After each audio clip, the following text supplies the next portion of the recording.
Hello সবাইকে welcome আজকের ভিডিওতে। আজকের ভিডিওটা আসলে হোয়াইট শার্ট শোতে যাওয়ার মতো উপযুক্ত ভিডিও না, তার কারণ হোয়াইট শার্ট শোতে জেনারেলি আমরা যখন ভিডিও করি তখন অ্যাটলিস্ট কিছু রিসার্চ করা হয়, যা বলি বুঝে শুনে বলি, ফ্যাক্ট বেসড কথাবার্তা বলা হয় এবং সাথে আমার কিছু ওপিনিয়নও দেওয়া হয়। আবার অন্যদিকে আমরা যখন টি উইথ ফারহানে কথাবার্তা বলি তখন পুরোপুরি আমি আমার ওপিনিয়ন দিতে থাকি। আমার কি মনে হয়, আমার মনে হয় এটা হবে, আমার মনে হয়েছিল ডোনাল্ড ট্রাম্প জিতবে ইলেকশন, ওই ধরনের কথাবার্তা বলি আমি। এই জিনিসটা ঠিক ওইটাও না আবার এটাও না, এই জিনিসটা মাঝখানে এক ধরনের জ্ঞানালোকপাত বিষয়ক ব্যাপার, এবং এই কারণে মনে হইলো যে নতুন একটা সেগমেন্ট টাইপ করা উচিত, অনেকটা র্যান্ডম থার্সডের মতোই। বাট আমরা এটাকে বলছি থট রিভিউজ, যেখানে আমি এমন কিছু দেখেছি, এমন কিছু শুনেছি বা এমন কিছু পড়েছি যেটা পড়ে দেখে শুনে আমার কিছু জিনিস মনে হয়েছে, সেই ব্যাপারগুলো আমি আপনাদের সাথে শেয়ার করবো। এতে ডাবল লাভ। প্রথম লাভ, আসলে অনেকগুলো লাভ, ডাবল লাভ না। প্রথম লাভ তো অবশ্যই, যেহেতু আমি আপনাদের সাথে শেয়ার করছি এই জিনিসগুলো আমার আরও বেশি মনে থাকবে, কারণ সবসময় আপনি যা শেখান তা আপনার ভেতরে অনেক গভীরে চলে যায়। যদি আপনি নিজে নিজে শিখে কাউকে না শেখান, নিজের মধ্যেই রেখে দেন, তাহলে আপনি আস্তে আস্তে ব্যাপারটা ভুলে যাবেন। এক নাম্বার লাভ। সেকেন্ড লাভ হলো কন্টেন্ট ক্রিয়েট হচ্ছে, সো ফেসবুকে ইউটিউবে কন্টেন্ট যাচ্ছে, ফাঁকা বসে থাকতে হচ্ছে না, সেকেন্ড লাভ। থার্ড লাভ হলো আমার কারণে অনেকে এই ব্যাপারগুলো জানতে পারছেন, যে এই ব্যাপারগুলো হয়তো আপনারা এমনিতে জানতেন না বা এমনিতে হয়তো সময় পেতেন না রিসার্চ করে বের করার জন্য। তো আজকে আমি যে ব্যাপারটা নিয়ে কথা বলবো সেটা হলো মার্ক র্যান্ডলফের একটা পডকাস্ট শুনতেছিলাম আমি। পডকাস্টটা ছিল টিম ফেরিসের একটা শোতে। মার্ক র্যান্ডলফ গেস্ট ছিল। মার্ক র্যান্ডলফ আপনারা যারা চেনেন না, নেটফ্লিক্সের কো ফাউন্ডার।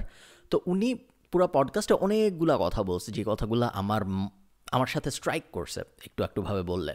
এবং সব কিছু নিয়ে আমি বলবো না, কারণ আমি চাই না ভিডিও 2 ঘন্টার হয়ে যায়। পডকাস্টটা অনেক বড় ছিল, 1.5-2 ঘন্টার মতো।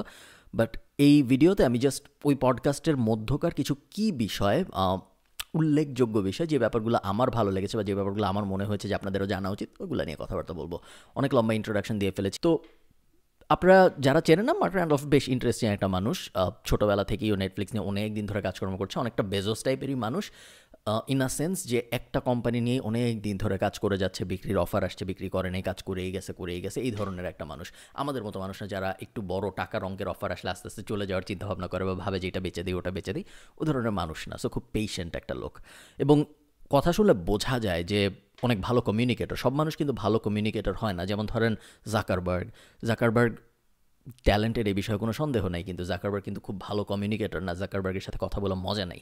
ইলন মাস্কও কাছাকাছি, ইলন মাস্কের সাথে কথা বলে কিন্তু মজা নেই। ও খুবই ট্যালেন্টেড ব্রেইন, অনেক কিছু করতে পারে ফর শিওর, এবং টুইটও করে বেশ ইন্টারেস্টিং।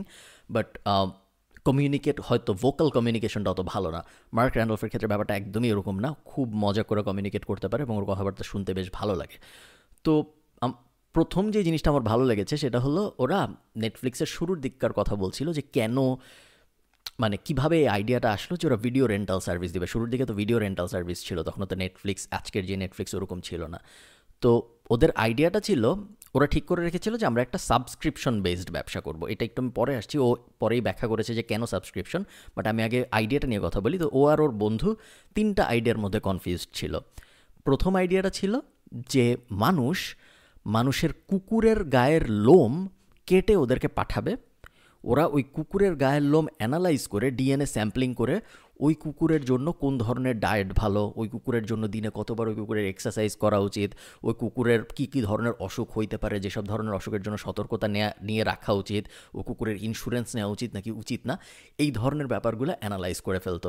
করে ওরা আবার পাঠাবে। এটা ছিল ওদের আর কি বিজনেস আইডিয়া, যে মানুষের কুকুরের স্যাম্পল পাঠাবে ডিএনএর, আমরা পুরো অ্যানালাইজ করে কুকুরের প্রোফাইল বানায় তারপর ওদের বাসায় পাঠাবো, ওরা এটা দেখে ওদের কুকুরের আরও বেটার টেক কেয়ার করতে পারবে। এটা ছিল 1 নম্বর আইডিয়া। সেকেন্ড আইডিয়াটা খুব কাছাকাছি ছিল। ওদের আইডিয়া ছিল যে মানুষের চুল কেটে ওদের পাঠাবে, এবং চুল কেটে ওদের পাঠানোর পর ওরা ওই চুলের জন্য কাস্টম শ্যাম্পু বানাবে। প্রত্যেকটা মানুষের চুলের স্যাম্পল দেখে ওই চুলের উপর বেস করে যে ধরনের শ্যাম্পু ভালো কাজ করবে সেই ধরনের শ্যাম্পু সেই মানুষকে পাঠানো হবে। এটা ছিল ওদের সেকেন্ড আইডিয়া।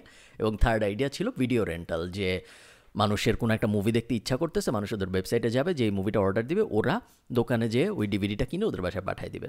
শেষ পর্যন্ত ওরা থার্ড এই আইডিয়াটা সিলেক্ট করে, যেটা ছিল নেটফ্লিক্স। এখানে আমি আরেকটা ট্রিভিয়া বলে রাখি, এটাই পডকাস্টের সাথে রিলেটেড না। আমাদের একটা ক্লায়েন্ট ছিল, এখন না, এই মুহূর্তে নাই, বাট আমাদের প্যাসিভ জার্নাল একটা ক্লায়েন্ট ছিল। সেই ক্লায়েন্টটা, তাদের ব্যবসা ছিল স্কিন বানানোর। তারা এই যে মানুষের হাতের স্কিন, এই স্কিন বানাইতো। কেন বানাইতো? কারণ অ্যানিম্যাল ক্রুয়েল্টি খুব বড় একটা ব্যাপার পুরা ইউরোপ, আমেরিকা, বাংলাদেশে আস্তে আস্তে অ্যানিম্যাল ক্রুয়েল্টি একটু সিরিয়াসলি দেখা হচ্ছে। এবং যখন কোনো মেকআপ কোম্পানি মেকআপ বানায়, সাধারণত এই মেকআপ কোম্পানি অ্যানিম্যালের উপর মেকআপটা টেস্ট করে। সো আপনি একটা ফাউন্ডেশন বানাচ্ছেন, আপনি একটা লিপস্টিক বানাচ্ছেন, আপনি একটা অমুক বানাচ্ছেন, তমুক বানাচ্ছেন, অ্যানিম্যালের উপর সাধারণত টেস্টিং হয়। র্যাবিটের উপর হয়, বানরের উপর হয়, বিভিন্ন ধরনের অ্যানিম্যালের উপর টেস্টিং হয়, এবং ব্যাপারটা ভালো সুখকর কোনো ব্যাপার না। আপনার সৌন্দর্যের জন্য একটা অ্যানিম্যালকে অ্যাবিউজড হইতে হচ্ছে, ভালো কিছু না।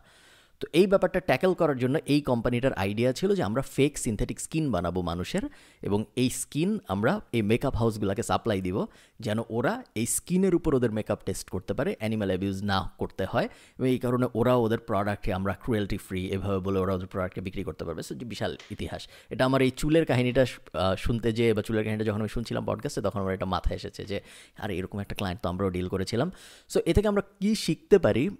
এ থেকে একটা জিনিস আমরা বুঝতে পারি যে বিজনেস আইডিয়ার আসলে যে কত আগামাথা হইতে পারে এটার কোনো লিমিটেশন নাই। অমুক স্কিন বানানোর চিন্তা করতেছে, আর আমরা কীভাবে গ্যাজেট চায়না থেকে এনে বিক্রি করা যায় এটা নিয়ে চিন্তা ভাবনা করতেছি। সো আমাদের একটু ভাবতে হবে যে অনেক ধরনের বিজনেস করা সম্ভব পুরা দুনিয়ায়, জানি আমরা হয়তো ভাবছি না, কারণ আমাদের ভাবনার পরিধিটা অত বড় না। যখন গোল্ডফিশ ছোট অ্যাকুরিয়ামের মধ্যে থাকে, তখন তো আর গোল্ডফিশ নদীতে কীরকম কারেন্ট, মানে নদীতে কীরকম স্রোত, এইসব নিয়ে ভাবে না।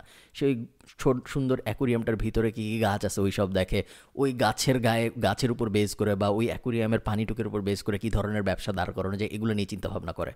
পুরা সাগরে, নদীতে, সমুদ্রে যে কত কিছু হয়ে যাচ্ছে, এগুলো নিয়ে গোল্ডফিশ ভাবতে পারে না। যেহেতু ইন্টারনেট আছে, আমাদের গোল্ডফিশ হয়ে থাকার দরকার নেই। আমরা হয়তো ইজিলি অ্যাক্সেসেবল না হইলেও আমরা একটু রিসার্চ করতে পারলে ভাবতে পারবো আসলে আশপাশে কী হচ্ছে না হচ্ছে। এবং যদি আমরা একটু বড় করে ওয়াইডেন করি আমাদের দৃষ্টিভঙ্গি, তাহলে হয়তো আমরা অনেক অনেক আজগুবি আইডিয়া পেয়ে যাবো, যে আইডিয়াগুলো হয়তো আমাদের মাথায় আসে নেই। এই ব্যাপারটা আমি আরও এই জন্য বলছি, আমরা কিছুদিন আগে এক্সটেনশন ক্লাব লঞ্চ করেছি, আপনারা জানেন, এবং আমরা 13-14টা বিজনেস ফাইনাল করেও ফেলেছি। হাজার হাজার না, প্রায় হাজারখানেক, 500 থেকে 1000-এর মতো সাবমিশন এসেছে, এবং এই 1000-এর মধ্যে 700 থেকে 800 সাবমিশনই হয় গ্যাজেট নাইলে জামা, হয় গ্যাজেট নাইলে জামা। এবং ব্যাপারটা বেশ হতাশাজনক যে আমাদের তরুণ সমাজ, মধ্যবয়স্ক সমাজ গ্যাজেট বেচা আর জামা বেচা ছাড়া আর কিছু ভাবতেই পারছে না। এরকম কেন হচ্ছে আমি জানি না, বাট হোপফুলি খুব তাড়াতাড়ি চেঞ্জ হয়ে যাবে। সেকেন্ড যে ব্যাপারটা আমার ভালো লেগেছিল র্যান্ডলফের, যে ও বলেছিল যে ওকে তখন হোস্ট জিজ্ঞেস করছিল, এই আইডিয়াগুলো নিয়ে যখন কথা হচ্ছিল, তখন হোস্ট জিজ্ঞেস করছিল যে কুকুরের ওই জিনিসটা তোমার মাথায় কেমনে আসলো, তুমি কি পাগল ছাগল নাকি, এই ধরনের আইডিয়া কীভাবে তোমার মাথায় আসে যে কুকুরের লোম কেটে পাঠাবে, তুমি ডিএনএ স্যাম্পলিং করে ওদের দিবে, এই জিনিস মানুষ কিন্তু কোনো দিন। তখন মার্ক র্যান্ডলফ বলে যে দুনিয়ায় ব্যাড আইডিয়া বলে কিছু নাই। কোনো আইডিয়া ব্যাড আইডিয়া নাকি এটা বোঝার একমাত্র উপায়, অনলি সলিউশন হলো আইডিয়াটা ইমপ্লিমেন্ট করে টেস্ট করা। There is no bad idea, সব আইডিয়াই ভালো আইডিয়া আনটিল প্রুভেন আদারওয়াইজ। আমরা যেরকম একটা আইডিয়াকে দেখেই বলি এটা খারাপ আইডিয়া, ওটা খারাপ আইডিয়া, ওনার মতে এটা বলা উচিত না। তার কারণ উনি ওনার ভেঞ্চার ক্যাপিটাল লাইফের জীবনে, বা ওনার সিলিকন ভ্যালি লাইফের জীবনে এমন অনেক আইডিয়া দেখেছে ওনার মতে, যেগুলো প্রথম দেখে মনে হয় না যে এই আইডিয়ার কোনো মেরিট আছে, বা এই আইডিয়া কোনো কিছু করতে পারবে, বাট ইভেনচুয়ালি এইসব আইডিয়া অনেক সাকসেসফুল হয়ে গিয়েছে। এই থার্ড গল্পটা আসলে একটু বড় একটা গল্প, আমি জানি এই ভিডিওটা একটু বড় হয়ে যাচ্ছে, এই থট রিভিউর এপিসোডগুলো আসলে একটু বড় হয়েই যাবে, কারণ এখানে আমি অনেক আজগুবি কথাবার্তা বলবো, আমি দুঃখিত এই জন্য। অ্যামাজন একসময় নেটফ্লিক্স কিনতে চাইছিল, এবং নেটফ্লিক্স এটা জানতো যে অ্যামাজন নেটফ্লিক্সকে কিনতে চাবে। এটা অ্যামাজন নেটফ্লিক্স দুইটাই কিন্তু অনেক পুরানো কোম্পানি। তো অ্যামাজন তখন বই বেচতো, এবং নেটফ্লিক্স ডিভিডি সাপ্লাই দিচ্ছে মানুষের বাসায়। অ্যামাজন বই সাপ্লাই দিচ্ছে, হার্ড বই মানে অ্যাকচুয়াল বইয়ের কপি, আর নেটফ্লিক্স সাপ্লাই দিচ্ছিল হইল সিনেমা বা টিভি শোর ডিভিডি। নেটফ্লিক্স জানতো যে অ্যামাজনের জন্য নেক্সট স্টেপটা কী হবে, আমি বই বেচি, নেক্সট কী বেচা যায়, এখন আমি গানের ডিভিডি বেচবো, আমি এখন সিনেমার ডিভিডি বেচবো, এটাই অ্যামাজনের জন্য নেক্সট লজিক্যাল স্টেপ ছিল। নেটফ্লিক্স এটা শুরু থেকেই জানতো, এবং এইটা অনেক বড় একটা কারণ যে নেটফ্লিক্স কেন খুব তাড়াতাড়ি পিভট করেছে, নেটফ্লিক্স কেন খুব তাড়াতাড়ি বলেছে যে না, আমি এক কাজ করি, আমি এখন শুধু মিউজিক আর মুভির মধ্যে না থেকে আমি আস্তে আস্তে অন্যান্য দিকে যাওয়ার চেষ্টা করি, আমি দেখি ডিজিটালি সাবস্ক্রিপশনের দিকে কিছু যাওয়া যায় নাকি। কারণ ওরা বুঝতে পারছিল যে একবার যদি অ্যামাজন মার্কেটে চলে আসে, সেম কাজ করা শুরু করে, অ্যামাজন ওই সময় নেটফ্লিক্সের থেকে অনেক বড় কোম্পানি। সো অ্যামাজন যদি এই কাজ শুরু করে, তখন নেটফ্লিক্স হয়তো আর কম্পিট করতে পারবে না। এই ধারণাটার কারণে নেটফ্লিক্স একটু তাড়াতাড়ি সাবস্ক্রিপশনের দিকে, বা ওদের বিজনেস মডেলটা একটু চেঞ্জ করে অন্যান্য দিকে যাওয়ার ব্যাপার আগে থেকেই ভেবে রেখেছে।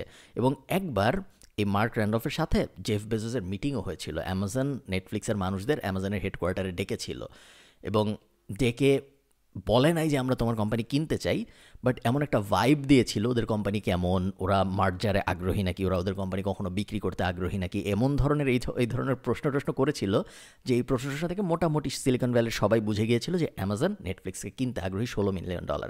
এবং নেটফ্লিক্স যদি একটু বলতো যে হ্যাঁ আমরা বেচতে আগ্রহী, তাহলে অ্যামাজন ওই সময় নেটফ্লিক্সকে কিনে নিত। কিন্তু নেটফ্লিক্স বলে নাই। নেটফ্লিক্স বলছে যে যদি অ্যামাজন এই মার্কেটে আসতে চায় এবং এই মার্কেটে যদি আমরা অলরেডি থেকেই থাকি এবং আমাদের যদি একটা হেড স্টার্ট থাকে অ্যামাজনের আগে, তার মানে হয়তো আমরা অ্যামাজন থেকে ভালোও করতে পারি। সো আমরা ট্রাই করে দেখি না বেচে। সো ওই সময় নেটফ্লিক্স $16 মিলিয়ন $15 মিলিয়ন একটা সুযোগ হাতছাড়া করে দিয়েছিল। এবং তখন নেটফ্লিক্সের বয়স খুব কম, অ্যামাজন 5-6 বছর হয়ে গিয়েছে অলরেডি, নেটফ্লিক্সের মাত্র 12 মাস 14 মাস এরকম। সো নেটফ্লিক্স যদি বিক্রিও করে দিত, এগেইন মার্ক র্যান্ডলফের কথা, তখন ওদের সবার 12 মাস 14 মাসের একটা কোম্পানি $16 মিলিয়ন এক্সিট, বিশাল ব্যাপার। কিন্তু ওরা ওটা করেনি এবং ওই কারণে আজকে নেটফ্লিক্সের এত বড় একটা বিশাল ব্যবসা। আরেকটা মজার ব্যাপার হইল, যেটা আমি শুরুর দিকে বলছিলাম যে সাবস্ক্রিপশনের ভালো এবং মন্দ, এটা আমি আমাদের নিজেদের ব্যবসায় দেখি, বা আপনাদের যাদের সাবস্ক্রিপশন বেসড ব্যবসা আছে, MRR monthly recurring revenue based ব্যবসা আছে যাদের, তারা সবাই জানেন যে সাবস্ক্রিপশনের কিছু ভালো জিনিস থাকে এবং কিছু খারাপ জিনিস থাকে। ভালো জিনিস যা থাকে তার মধ্যে সবচেয়ে বড় ভালো জিনিস যেটা, সেটা হলো আপনি জানেন নেক্সট মান্থে আপনার বিজনেসের কত আয় হবেই। তার কারণ সাবস্ক্রিপশনের মানে কি, আমরা যখন ডিশের বিল দেই, আমরা যখন ইন্টারনেটের বিল দেই, ওই ইন্টারনেটের কোম্পানি জানে যে নেক্সট মাসে ওই বাসা থেকে $500 আসবে আমার, সেটা একটা subscription. On the other hand আমি যখন চাল কিনি, আমি তো চাল সাবস্ক্রাইব করে কিনি না, আমি যখন আমার চাল শেষ হয়ে যায় আমি যে আবার কিনে নিয়ে আসি। ওই দোকানদার গ্যারান্টি দিয়ে বলতে পারে না যে পরের বার এই জায়গা থেকেই কিনবে, কিন্তু ইন্টারনেট প্রোভাইডার জানে যে পরের মাসেও এই জায়গা থেকেই ও ইন্টারনেট নিবে, কারণ আমার লাইনই ওর বাসায় দেওয়া আছে। সো সাবস্ক্রিপশনের এই বেনিফিটটা অবভিয়াস যে আমাদের রিকারিং রেভিনিউ নিশ্চিত হয়। কিন্তু সাবস্ক্রিপশনের একটা বড় রিস্কও আছে, সেটা হলো সাবস্ক্রিপশনে আপফ্রন্ট কস্ট অনেক বেশি হয়। আপনি চিন্তা করেন, আমার একটা কাস্টমারকে অ্যাকোয়ার করার যে কস্ট, ওই কস্টটা নর্মাল ব্যবসায় যত, তার থেকে সাবস্ক্রিপশনের ব্যবসা অনেক বেশি হয়ে যায়। তার কারণ সাবস্ক্রিপশনের ব্যবসায় আপনার এলটিভির সাথে কস্ট পার অ্যাকুইজিশনকে মিলাইতে হয়। ধরেন কথার কথা, আমি আবারও ইন্টারনেট প্রোভাইডারের এক্সাম্পল দিয়ে বলি, তাহলে আপনাদের বুঝতে সহজ হবে। ধরেন খালিদ ইন্টারনেট, আমি 500 মেগাবাইট হাবিজাবি কোনো একটা ইন্টারনেট অফার দিই আমি $500 পার মান্থ। এখন Khalid internet $500 per month internet দেয়, ব্রডব্যান্ড কানেকশন দেয় মানুষকে। আমি ধরে নিব আমার আগের যত ডেটা আছে ওই সব ডেটা থেকে আমি ধরে নিব যে একবার যখন কাস্টমার আমার কাছ থেকে ইন্টারনেট নেয়, তখন অন অ্যান অ্যাভারেজ সে 12 মাস থাকে আমার সাথে, ঠিক আছে? অন অ্যান অ্যাভারেজ সে আমার সাথে 12 মাস থাকবে। সো একবার যদি আমি কাউকে আমার কানেকশনটা গছাইতে পারি, তাহলে সে অ্যাটলিস্ট 12 মাস প্রত্যেক মাস আমাকে $500 করে দিবে, $6,000 দিচ্ছে সে আমাকে মিনিমাম। সো আমার LTV, life time value of a customer, $6,000, ঠিক আছে? সাধারণত ইন্টারনেট সার্ভিস প্রোভাইডারদের এলটিভি আরও অনেক বেশি হয়, বাট আমরা হিসাবের সুবিধার্থে ধরে নিই $6,000 এলটিভি। এখন আমি যখন একটা কাস্টমারকে খোঁজার চেষ্টা করব, তখন আমার মাথায় রাখতে হবে যেন আমি এই কাস্টমারটাকে $6,000 কমে নিয়ে আসতে পারি। যত কমে আনতে পারবো তত আমার প্রফিট বেশি। সো একটা কাস্টমারকে অ্যাকোয়ার করতে, একটা মানুষকে আমার একটা কাস্টমার বানাইতে যদি আমার $6,000 বেশি লেগে যায়, বা $6,000 লেগে যায়, বা $5,000 লাগে, সেই ক্ষেত্রে কিন্তু আমার একটা রিস্ক আছে। রিস্কটা কি? $6,000 তো আমি একবারে পাচ্ছি না, আমি প্রত্যেক মাসে $500 পাচ্ছি। এখন ধরেন আমার একটা কাস্টমারকে অ্যাকোয়ার করতে $5,000 লাগে, $5,000 অ্যাড দিলে একটা কাস্টমার পাই আমি, এবং আমি জানি এই কাস্টমার আমাকে $6,000 দিবে। সো ইভেনচুয়ালি আমার লাভ হবে, $1,000 লাভ হবে এই কাস্টমার থেকে। কিন্তু $6,000 দিচ্ছে কিন্তু 12 মাসে, 1 মাসে না। কিন্তু আমার অ্যাকোয়ার করতে অ্যাডের খরচ $5,000 দিয়ে দিতে হচ্ছে প্রথম মাসেই। তো আপনি চিন্তা করেন, আমি যদি আনলিমিটেড অ্যাড রান করা শুরু করি, কাস্টমার জমতেছে, আমার লাইফ টাইম ভ্যালু বাড়তেছে, কিন্তু এই কাস্টমারগুলো তো আস্তে আস্তে টাকা দিচ্ছে। সো অনেক মান্থলি রিকারিং সার্ভিস বেসড ব্যবসা আছে এই ট্র্যাপটায় পড়ে আউট অফ বিজনেসে চলে যায়। সেই জিনিসটা নিয়ে মার্ক র্যান্ডলফ অনেক কথাবার্তা বলেছে যে এমআরআরের যত ভালো ব্যাপার আছে, সাবস্ক্রিপশনের যত ভালো দিক আছে, সাবস্ক্রিপশনের এই ধরনের বেশ অনেকগুলো রিস্কও আছে যেগুলো আমরা সহজে ভাবি না। লাস্ট আরেকটা ব্যাপার সেটা হলো, একবার কিন্তু নেটফ্লিক্সও নিজেদের ব্যবসা বিক্রি করতে চেয়েছিল। একবার তো অ্যামাজন কিনতে চাইলো এবং নেটফ্লিক্স বললো না আমরা বেচবো না। অন্য আরেকবার নেটফ্লিক্স নিজেই ব্লকবাস্টারকে যেয়ে বলেছিল যে তোমরা আমাদের বিজনেস কিনতে আগ্রহী নাকি, এবং ব্লকবাস্টার বলেছিল আমরা $50 মিলিয়ন দিব, নেটফ্লিক্স বলছিল আমরা $50 মিলিয়ন বেচবো না। কাইন্ড অফ অফেন্ডেডই হয়েছিল যে কীভাবে আমাদের মতো ব্যবসাকে $50 মিলিয়ন দেয়।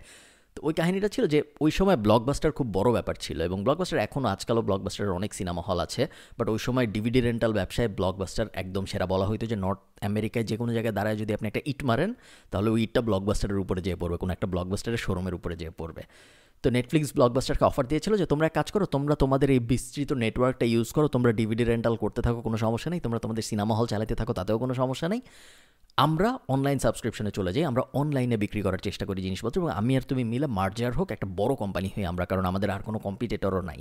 তখন কিন্তু অ্যামাজন প্রাইম নাই, তখন কিন্তু ডিজনি প্লাস নাই, তখন কিন্তু হুলু নাই, তখন কিন্তু এই নাই সেই নাই, কিছুই নাই। সাবস্ক্রিপশন বলতে এই নেটফ্লিক্সই, ব্লকবাস্টারই। ব্লকবাস্টার $50 মিলিয়ন বেশি দিতে রাজি না হয়, এবং নেটফ্লিক্স বলে যে আমার যখন মাত্র 12 মাস বয়স তখন অ্যামাজন আমাকে $16 মিলিয়ন দিতে চাইছে, আজকে আমার 12 বছর বয়স, আজকে তুমি আমাকে মাত্র $50 মিলিয়ন দিতে চাও, মানে কি? তো নেটফ্লিক্স রাজি হয়নি, এবং আজকে সেই ব্লকবাস্টারের অবস্থা ভয়াবহ ধরনের খারাপ। কোভিডের কারণে তো সিনেমা হল বন্ধ, মানুষজন তো এখন আর ডিভিডি রেন্টাল নেই না। সো ব্লকবাস্টারের একমাত্র ব্যবসা ছিল এই সিনেমা হলের ব্যবসা, এবং সিনেমা হলের ব্যবসা মোটামুটি শেষ, ব্লকবাস্টার ধসে গিয়েছে। কোভিড থেকে পরবর্তী সময় ব্যাক করার পরেও আদৌ মানুষ আর সিনেমা হলে যাবে নাকি বা সিনেমা দেখতে যাবে নাকি এই বিষয়ে অনেক সন্দেহ আছে, এবং অনেকেই প্রেডিক্ট করছে ব্লকবাস্টার কিন্তু খুব হিস্টোরিক্যাল একটা কোম্পানি, 8,000, 10,000, 15,000 মানুষকে চাকরি দিত একসময় পুরো আমেরিকায়। সো এই কোম্পানি আদৌ আর দাঁড়াইতে পারবে নাকি, বেশিরভাগ মানুষই বলছে যে দাঁড়াইতে পারবেন না। লাস্ট যে কথাটা আমার মার্ক র্যান্ডলফের ভালো লেগেছে খুব, সেটা হলো ও একটা ব্যাপার বলেছে যে if you are not climbing you are falling. So যদি এইটা আমার পাহাড় হয়, পাহাড় তো সাধারণত সোজা হয় না, পাহাড় এরকম হয়, তাই না, একটু বাঁকা হয়। সো আপনি পাহাড়ে যদি উঠেন, আপনি চিন্তা করেন পাহাড়টা যদি অনেক বাঁকা হয় এবং আপনি যদি উঠতে থাকেন, আপনি মাঝখানে যেয়ে দাঁড়ায় থাকতে পারবেন না। হয় আপনি উপরে উঠতে থাকবেন কষ্ট করে, যদি আপনি দাঁড়ায় থাকতে যান আপনি আস্তে আস্তে পড়ে যাবেন, কারণ জিনিসটা ঢাল, তাই না, এখান থেকে আপনি নিচে পড়ে যেতে থাকবেন। সো মার্ক র্যান্ডলফের কথাটা ওইটাই যে if you are not climbing then you are actually falling. সবসময়ই আপনি যেই ব্যবসায়ী করেন, যেই প্রোডাক্টই বেচেন, যেই সার্ভিসই বেচেন, সবসময় আপনার চেষ্টা করতে হবে উপরের দিকে যেতে, সবসময় আপনার চেষ্টা করতে হবে এর পরে কি, নেক্সট চ্যালেঞ্জ কি, কীভাবে আমার ব্যবসাকে আরও ভালো করা যায়, কীভাবে প্রোডাক্ট আরও ভালো করা যায়, কীভাবে সার্ভিস আরও ভালো করা যায়। কারণ আপনি যদি উপরে যেতে না থাকেন তার মানে হলো আপনি আসলে পড়ে যাচ্ছেন। সো আমি এই পডকাস্টের লিঙ্কটা নিচে দিয়ে দিব, আপনারা দেখলে হয়তো, দেখতে না শুনলে হয়তো আপনারা আরও অনেক কিছুই জানতে পারবেন। বেশ ইন্টারেস্টিং ডিসকাশন, আমার বেশ ভালো লেগেছে, আশা করি আপনাদেরও ভালো লাগবে। আমি জানি না আপনাদের এত বড় থট রিভিউ টাইপ এপিসোড ভালো লাগছে নাকি বা ভালো লাগবে নাকি, তার কারণ আমি জানি আমি অনেকক্ষণ ধরে কথা বলছি এবং অনেকগুলো টপিক মিলাই শিলায় কথাবার্তা বলছি। ভালো যদি না লেগে থাকে তাহলে অত্যন্ত দুঃখিত, যদি ভালো লেগে থাকে তাহলে একটা লাইক দিতে পারেন এবং নিচে সাবস্ক্রাইব করতে পারেন। ভালো থাকেন সবাই, সবার সাথে আমার দেখা হবে পরের থট রিভিউতে বা পরের হোয়াইট শার্ট শোতে বা পরের টিভি উইথ ফারহানে। টাটা।